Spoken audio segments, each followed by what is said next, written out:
For this do now problem, we're doing a two variable truth table.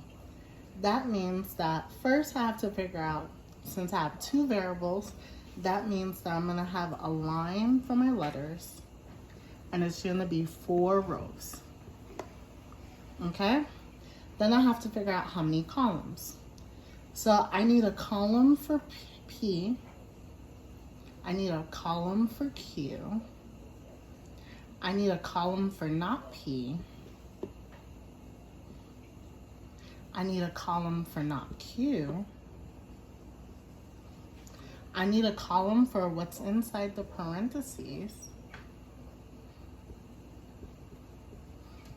and I need a column for this whole statement, which is not P, if Q, and not Q.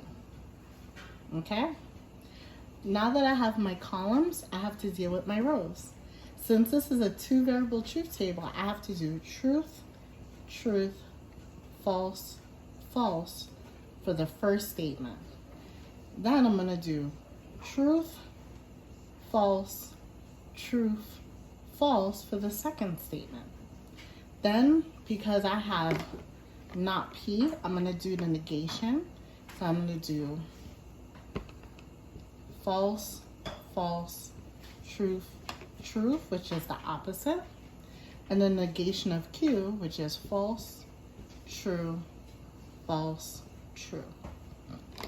Now, since I'm doing if not P happens, then Q.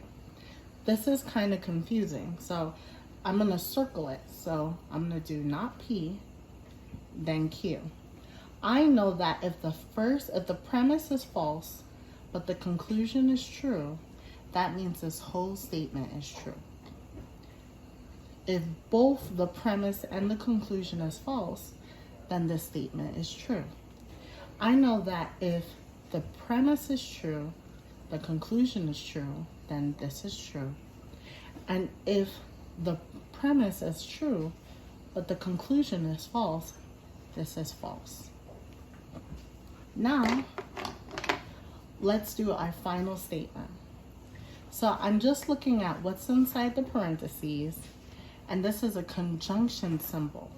And I know that a conjunction is true when both statements are true. So I'm looking at the parentheses, and I'm looking at not Q. Since this is true and this is false, this whole statement is false.